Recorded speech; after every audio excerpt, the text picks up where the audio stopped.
My name's Jack Rogers. In June of 2023, I decided I'd had it with normal life and set out to travel the world. 2 years later, I'm still going. I've seen some cool things in my time. I've swam the Nile, followed a matador around Spain, dived the world's oceans, and even returned to Iraq after 5 years away. Now I'm off on my next expedition, an 18-month trek through some of the world's most fascinating pilgrimages. My journey will take me to 12 countries as I walk in the shoes of religious pilgrims, ancient traders, and soldiers who blazed these trails centuries ago. This isn't just another trip. Unlike my first journey, I won't be walking the earth aimlessly. This is a chance to walk with purpose, to trace the footsteps of those who move for faith and survival. These routes carry stories, and I intend to find mine among them. I've never attempted anything like this before, but after 2 years of discovering what this world has to offer, I'm ready to take the plunge into some of life's deeper meaning. I'll be tested, physically and mentally, but I know in the end, it will all be worth it as I become a wayfarer.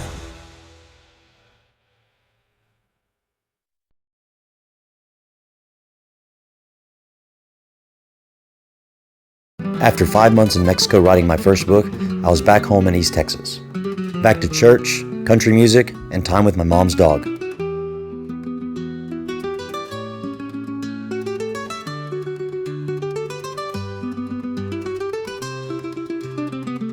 I spent a lot of time at home mailing out books, doing promotion events, and getting ready for the next expedition.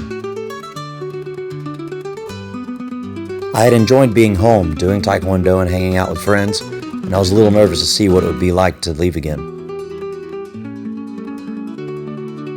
After a short 6 weeks in the U.S., it was time to head off into the new adventure. Alright guys, so I am here at the airport getting ready to take off on the Wayfarer Expedition. Got here early, had my traditional mozzarella sticks from TGI Fridays, which if you know me in person, you know it's been a while since I've done that because I've always flown into Terminal E here at DFW, and that TGI Friday closes at 8 p.m. and which is dumb, but that's what they do. So I got here early, had my lunch, got my green beans coffee right here. Green beans proof that God loves the Army and wants us to be happy. Take off to Madrid in 2 hours, and then it'll be off to the preview part of the journey. And then Andy, who I'm meeting in Pamplona, texted me. He's not going to meet me in Madrid ahead of time. There's a flight going to London nearby, I guess. Once again, we're going to scan your boarding pass. Please prepare your boarding pass. Thank you. And anyway, so he's not going to meet me in Madrid. He's just going to meet me straight in Pamplona. And the first bullfight's only 4 days away. Fiesta's only 5. First Encierro is only 6. So it's going to be a fun time. So now I'm just going to get my stuff here set up to go in the plane and then start boarding soon.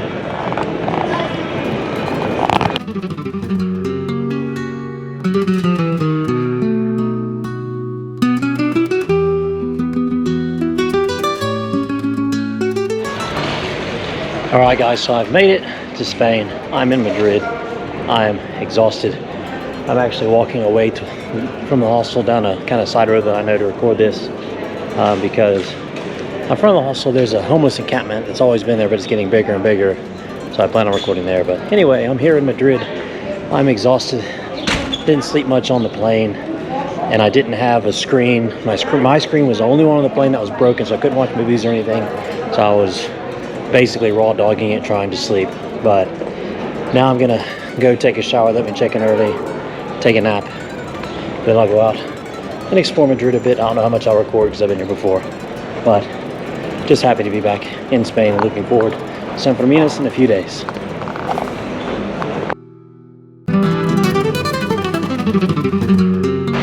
Alright guys, so it is the next morning. I didn't sleep well last night. I missed the days where I didn't get jet lag, but that's okay. I apologize for the noise. It's 9:30, which is primary stocking time, so all these trucks driving by. I'm going to my favorite breakfast place in town. It's kind of a chain, but I don't care. I really like it. I always get the same waiter. He's been here for years. I'm gonna go check out some more of Madrid and show you guys around one of my favorite cities.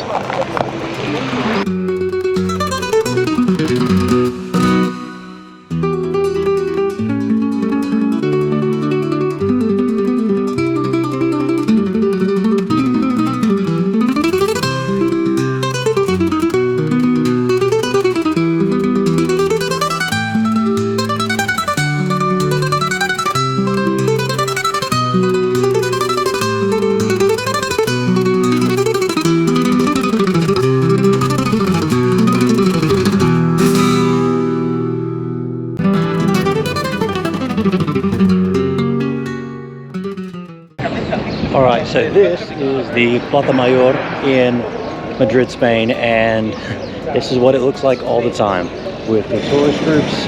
There's several around. You can probably hear them in the background. The construction, the shipping trucks, they're always here. And so when you see Plaza Mayor in movies and TV shows and stuff, you never have any of this stuff, but this is the reality of it. So this plaza was built 500 years ago in the early 1600s. It was commissioned because Madrid used to not be the capital of Spain. It was just kind of a dusty frontier outpost. And one of the kings decided that they were going to move the capital here because it was more centrally located in the country, which was a good move because it is. You can get anywhere quickly, even to this day, from Madrid. Now, this plaza was destroyed once upon a time by a great fire, and I knew that before my first trip here, and that is not why it's painted red. The red has nothing to do with fire, it's just coincidence.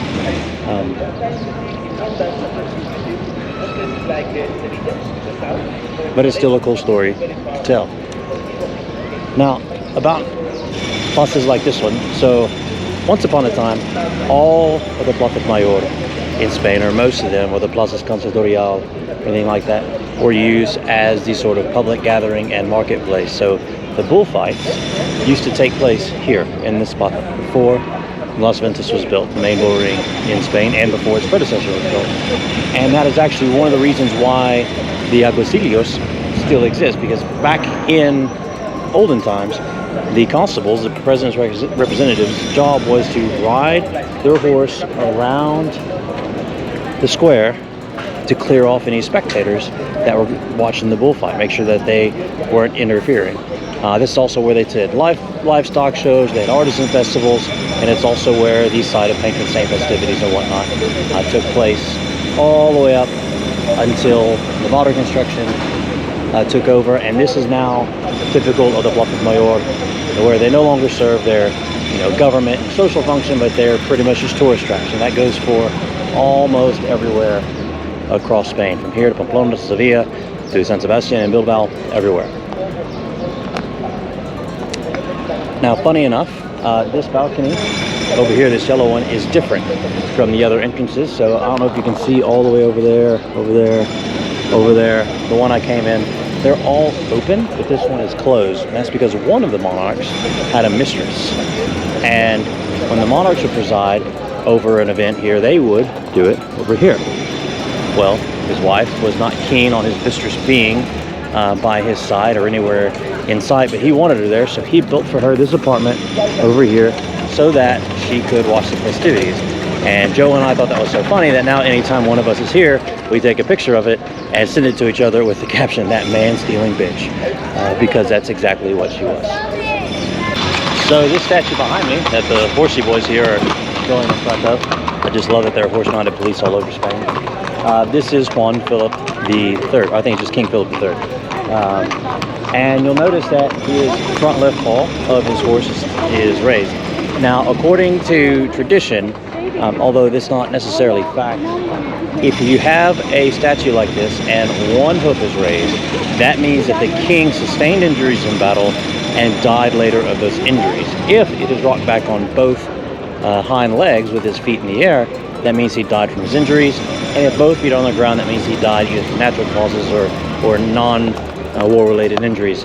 Joe and I jokingly say, like, oh, he must have been a coward, but that's actually not true, because that just could mean he was that great of a warrior, a tactician.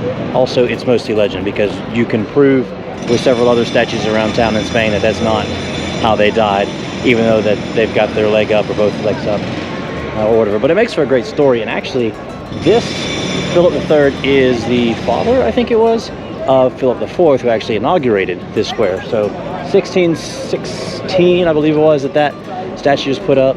The square was inaugurated in 1640, and now it serves as a hub for tourist groups and expensive tapas and very expensive paella, and apparently lots of construction this time while I'm here.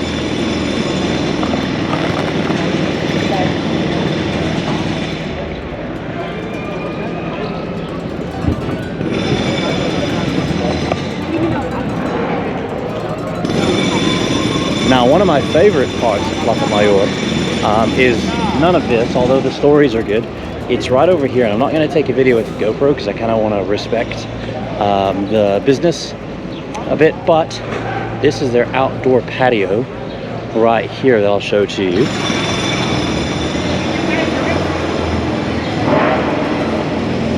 The Torre de Oro is what they call, in English it comes out to be bull bar, right?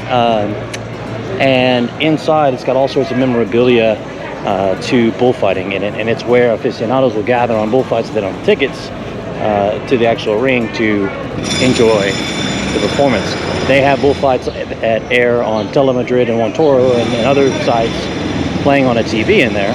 And Joe and I actually stopped in for a beer one time, and there was one going on in Malaga, so we just stayed and watched it. It's really cool. It's got pictures all over the walls. It's got, some of them are pretty bad cogitas, which are tossings or coordenadas or gorings. It's got some memorabilia from past matadors, their suits and stuff. It's pretty cool if ever in Plaza Mayor to check it out. And if you buy a drink from them, you get a free tapa. It's normally seafood paella, but it is for free, so that's nice.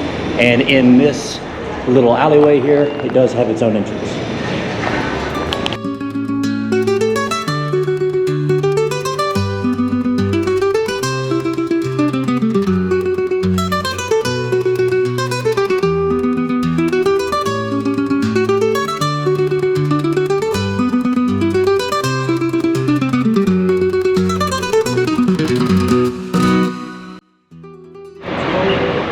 So I'm not going to dwell too much time here because it's a small plaza, but this is Plaza de la Villa, and this is home to the municipal government of Madrid. So there's Municipal Madrid, which is the city, and there's the Autonomous Community of Madrid, which is the autonomous community, which is basically a regional government. It's a step up from province. You've got city, province, and then autonomous community, and then you've got the city, or the country rather. But interesting enough, statue there. That was a leader in the Spanish Armada once upon a time. Pretty cool. But most importantly is this tower here. See, I think it's the oldest tower in Madrid. I'd have to fact check that, but I do know for a fact that that door right over here is the oldest door in Madrid. It's just an interesting little tidbit that you know, cities like to hang on to. It's a huge tourist attraction now. It is now home to an economic society, and there's a sign over there. And then also within this tower was born a famous music producer. His name's up there. What's his name? Federico Tueca. That was born here. So a lot of history in this little square, even though there's not a lot kind of to it compared to like Plaza Mayor, or where we'll see in not too long at the Royal Palace, which is just down the road here. But it's still a beautiful building. Like you can tell, you know, the architecture that was typical of the time with these spires and everything.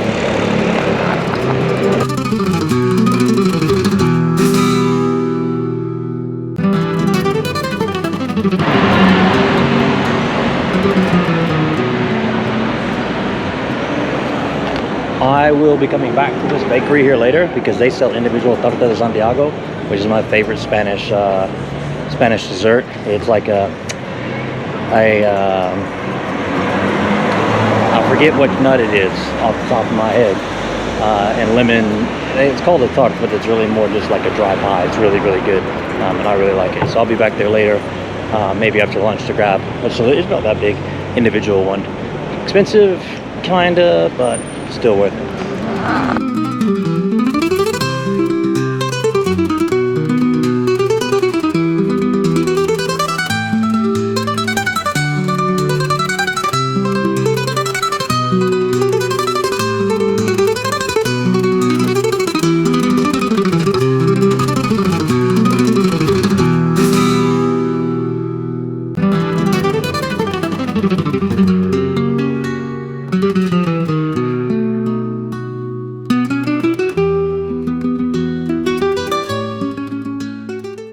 Alright, so behind me I have a statue of Philip IV. So I mentioned earlier over in Plaza Mayor about the legs standing either both up, mean they died in military battle. One said they sustained injuries and later died, or two on the ground means that they died of natural causes.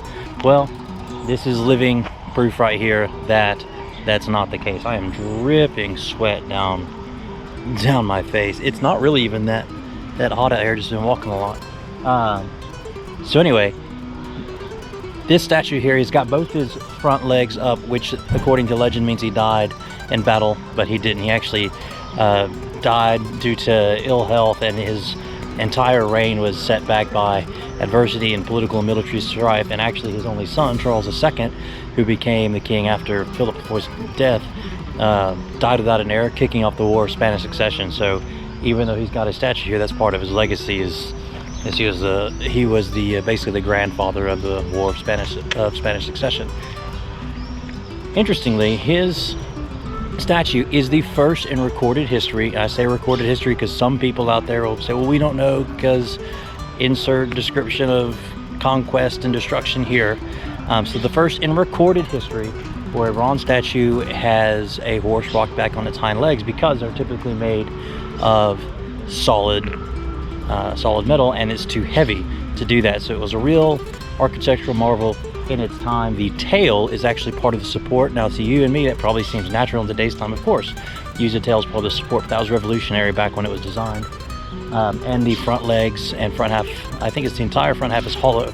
So it takes the weight off the front onto the back, and that's what allows it to stand like that. Now again, to you and me, modern technology, modern times, we would say, of course, that's the case, but that was revolutionary for its time.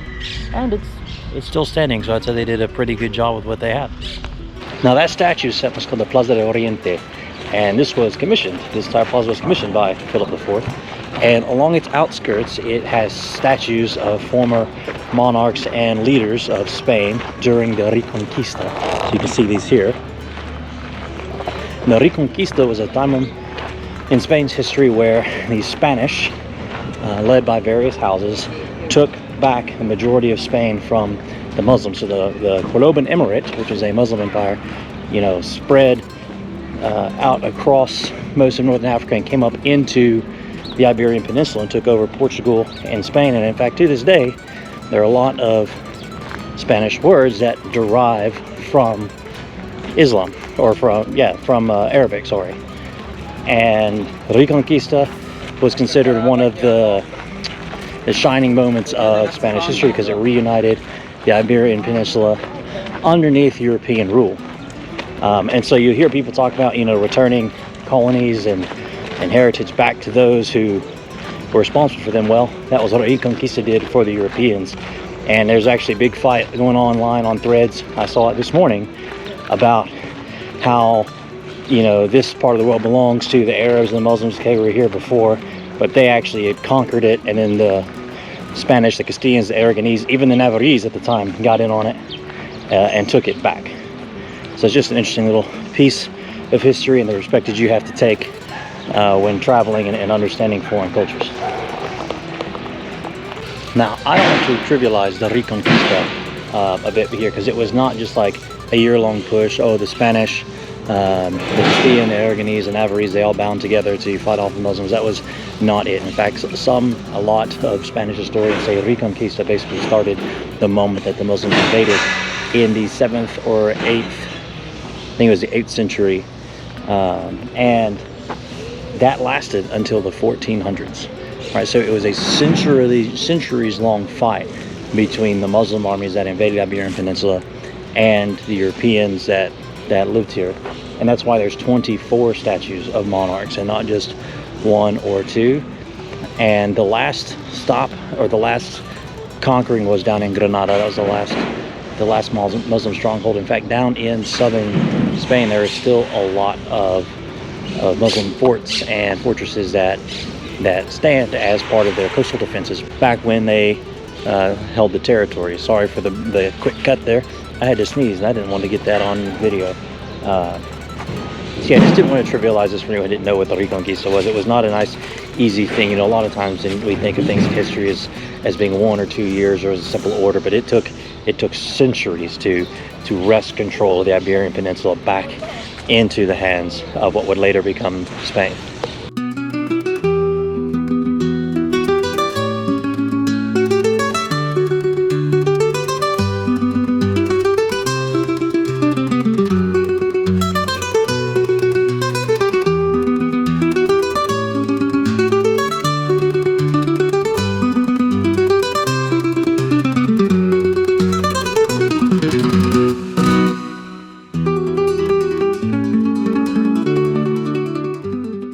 So here behind me, this is the Royal Palace. It is still technically the royal residence for the King and Queen of Spain. However, they don't actually live here. The royal residence is outside of town. Sorry, there's a guard check over there. I want to make sure I wasn't going to get yelled at like I did in Morocco a couple years ago.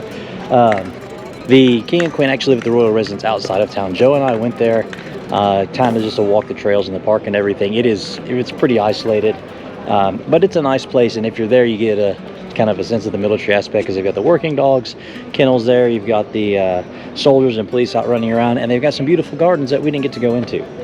But this is the Royal Palace. It's very similar, I guess, in a way to the Vatican, in that inside it's got all sorts of art and whatnot. I've never actually been in, because it is ridiculously expensive. And I'll be honest with you, as many times as I plan on coming back to Madrid, one day I'll go in. This is not one of those days. It hasn't been those days in the past. From the budget perspective today, I just don't want to. I mean, you can see the line over there from here to get in. And I just don't want to stand in a long line to go through a palace that I'm probably going to spend all day in. It's just not what I'm going to do.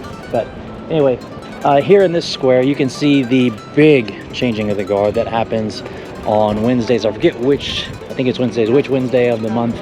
If it's every Wednesday or just the first Wednesday of the month. I saw it last time I was in Madrid when I was here for the Feria de Antonio in 2024. It takes up this whole area, so that's when they change the entire unit. So it's not just changing individual guard checks. The whole unit changes over. There's bands, there's parades. It's a whole ordeal. They come out of this gate right over there, and they parade around to the side, and they go change out guards on the other side. It really is a sight to see. If you're in Madrid, I think it takes place at 11, but you can easily find that out online. That's how I found it. But then on the other side of this wall, I take the 90-degree on the wall here, and you can see the changing of just a regular guard a couple days a week. And it's a smaller ceremony, but it's still kind of worth seeing. And then I'm going to take a walk through these gates here and show you a bit more of the palace.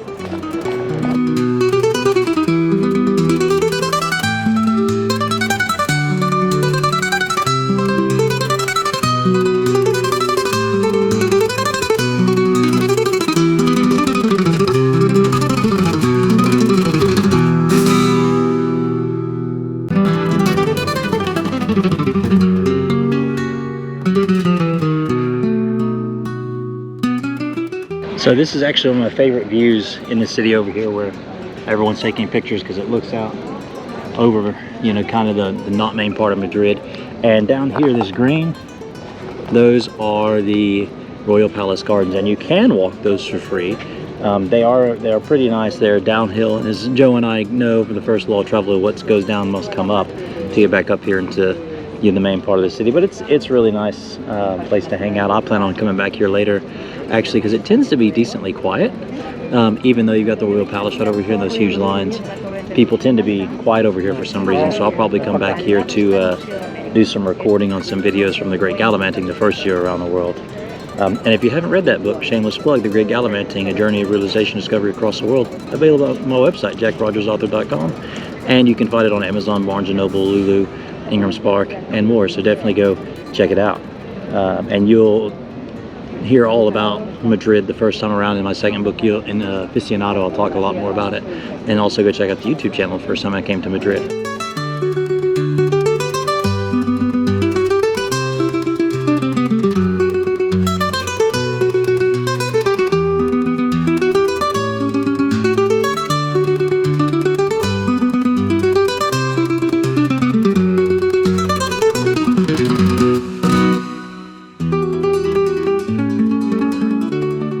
Alright, so behind me is the Almudena Cathedral, and this is the Madrid Cathedral. So you hear about the Barcelona Cathedral, Pamplona Cathedral. This is the official Cathedral of Madrid. It is the seat of the Bishop of Madrid, which is what a cathedral is. I did not realize that. A cathedral means that a bishop sits there, a church means it's led by a priest or pastor, and a basilica is just an honorarium given by the Pope. And so this is both the basilica and the cathedral and the seat of the bishop. It's actually in a couple different styles, because over 100 years that it took to build this thing, the architect changed. So one like the Gothic style, and then one like I think it was the Baroque style, and so they kind of combined them both. And that's something Joe and I kind of caught on to when we were visiting the first time, going, this style clearly changes. So like this facade is in one, and the dome and the inside are of another, and that's just kind of how it goes when you go for construction over 100 years and change architects. This is also, I think it's the quote-unquote newest old cathedral in Madrid, because it started construction in the 1800s, didn't finish until I want to say it was early 90s when the Pope inaugurated. It is quite huge. Around the corner over there is a museum. I've never been into it. Just to be honest with you, church museums are great, but you kind of start to see the same thing over and over again. And if I wanted to go see a museum about Catholic history, I'm going to go down to Barcelona. There's one down there that's got a lot of good Catholic art in it. But yeah, so let's go check it out inside.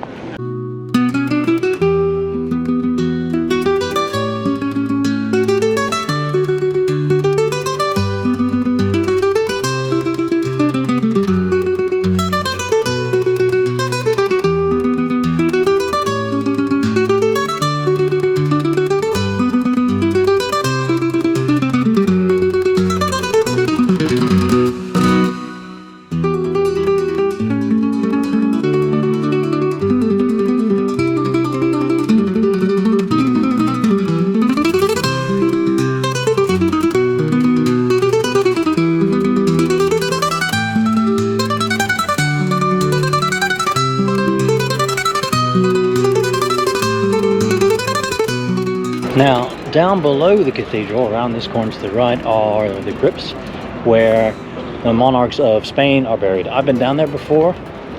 It's a crypt. I mean, I hate to say it's nothing special because it is the monarchs of Spain, but not a whole lot of special to it. So I'm not going to go down there on this trip. But it's only a couple euros if it's worth going to. Also, to visit the cathedral, it is free. However, they do ask for a €1 donation, coins only. You don't get change, just drop it in. If you don't have it, it's not a huge deal. But it's definitely worth a visit. And just fun fact, this tienda right here, that's where I bought the San Miguel medallion that I wear around my neck. So just a cool little piece of history for me in my Spanish and religious journey.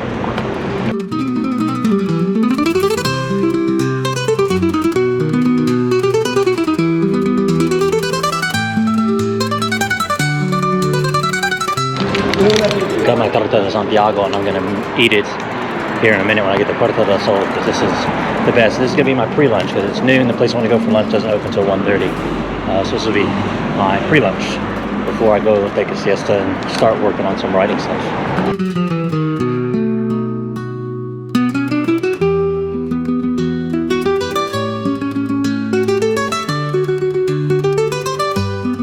So now I'm here in Puerta del Sol, which literally translates as gate to the sun, and you can kind of see why. It's quite sunny here. Now you see all the scaffolding behind me. It is Pride Week, not Pride Month, Pride Week here in Madrid, and so they're getting ready for concerts and parades and all sorts of stuff. Now I've been here for it before, and I have to say I'm not opposed to the way that Madrid does Pride Week, because it's just a celebration. There's not a whole lot of kink and walking around and thongs and all sorts of stuff going on, at least that I've seen. So, and the concerts are actually pretty cool, and the fact that they take place right here at Puerta del Sol, where every tourist is walking through, is pretty interesting. You get to see them, and it's all free. But moving on from the Pride Week stuff. So here in Puerta del Sol is this building. Now this building was originally the post office, the main post office. In fact, the name of the building is still the Casa Real de Correos, which is the royal post office house. Now, because of that, all of Madrid's highway systems radiate from this square. So back in the United States, our mile markers start at one end of the state and they end on the other. So in Texas, mile marker 0 at the Louisiana line on I-10, and mile marker 800 and something, high 800s over on the El Paso end next to New Mexico. Well, in Spain, they radiate from right here. So I'm standing at mile marker 0. Now, this building behind me, the Royal Post Office, is no longer the Royal Post Office. In fact, during the Franco regime, Franco took over and installed the DGS Directorate. In English, it's the General Security Directorate. And in the basement, that's where they housed and tortured prisoners. And it stayed that way for the duration of the regime. Now, today, it houses, as you can see on the door there, the Residencia Comunidad de Madrid. This is the Autonomous Community of Madrid government headquarters. So it's kind of had three different lives over the span it's been here. Now, today's Thursday, so tonight, around 7:30, there's going to be a protest here. There is every Thursday by the victims and the children and grandchildren of the victims of the Francoist regime, because they are still demanding justice for the abuses that took place here in this building. In fact, some of the accounts say that people were thrown off of this building as a form of torture and execution. When I was here last year for the Feria de Antonio, which is held in the first and second week of October, it's a bullfighting fair. It culminates with the Dia de la Hispanidad, which we know in the United States as Columbus Day. That is the day that the Spanish celebrate as kind of the start of the Spanish colonial empire. And all over this building, they hang the flags of the former Spanish colonies. Now, they hang their current country flags. They don't hang, the old colonial flags. However, I do find, I'm not a woke person by any means, but I do find a bit of bad, poor imagery in hanging the flags of your former colonies off of a building where they used to house and torture regime dissidents. I just don't think that's in good taste. I don't think it sends the right message. Of course, here in Spain, they don't have to care about that because it's their holiday, it's their country. They gave up their colonies or they lost them in war. So it's not something that bothers them, but I know that in modern day politics and social life, that is something that a lot of people think about. And even so, you can't go in because, like I said, it is the current seat of the autonomous community of Madrid government. I don't know if you can see it on camera, but there are the Guardia Nacional, which are like the gendarmerie of Spain, hanging out in front in their green uniforms. And a lot of people will just show up right in front of those guys to give tours. That's why I'm not over there. You probably could have seen a couple of tours in the background. So yeah, that's the Puerta del Sol. And for me, this is the sign that I'm getting close to what I would call home, right? My hostel in Madrid, because I almost always get off at the metro stop that is here. It's called Sol, before heading off to Mola Hostel that way, Ventura 007 that way, and then there's another one I've stayed at that is that way, and then that way, all radiating out from mile marker 0 here at the Puerta del Sol. And if you give me a minute, I will show you where the mile marker actually is on the ground.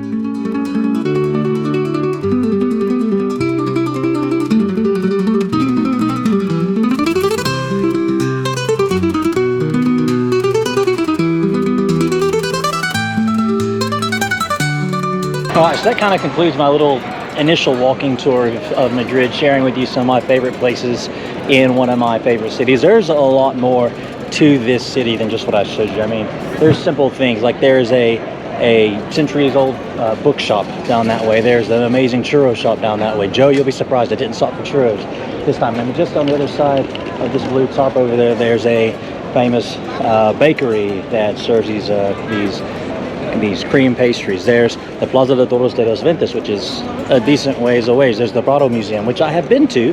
It is nice. Highly recommend that you go if you're into art or really just anything related to Spain. However, I will say you can't take pictures or videos in there, and they have minders there. They are adamant about that. So that's why I didn't go there on this little tour, because there's no way to get in there and show you anything. I mean, there's the Naval Museum over near the Prado. That's totally worth seeing. I mean, there's so much to see and do here in Madrid. In fact, just around the corner over here, there is a museum dedicated solely to the trajes de luces, the suit of lights that the matadors wear. It is a shop that matadors go to get their suits built, and then in the basement they have the museum. It is by appointment only, and because they have to close the shop in order to do it, because it's a guided tour, but it is 100% worth it. I think it's 25 euros. I would love to take people there. The thing is, they only speak Spanish, so you have to either speak Spanish or have a translator, and I speak enough to be able to understand what's going on. But it's a really cool museum, all sorts of trajes de luces, including one worn by Manolete, which is awesome piece of Spanish history to have. So with that said, what time is it? It is 12:30, so the place I want to go for lunch isn't quite open yet, so I'm going to go find a nice cool area to sit down and drink some water before going to this nice little taco shop that's over by a hostel Joe and I stayed at one time. It's like €1.50 for a taco, which is perfectly fine by me when I'm living on a budget. Good food on a budget, can't beat it.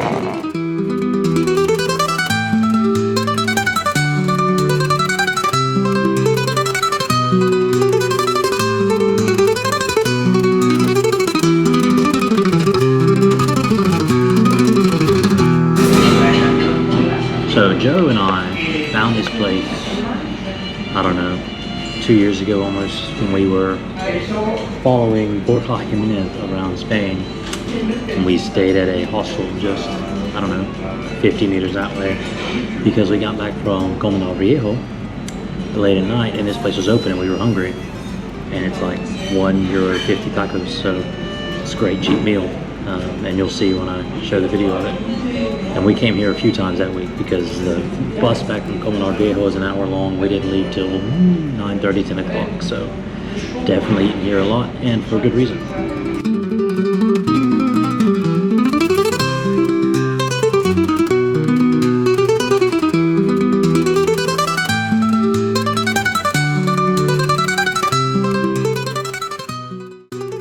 With the expedition just beginning and Pamplona not far away, I didn't want to hit the ground running too hard in Madrid. So I hit up the supermarket for a lunch of salmorejo y croquetas de jamón and wrote for Jack's journal to get some post schedule before I hit the Camino.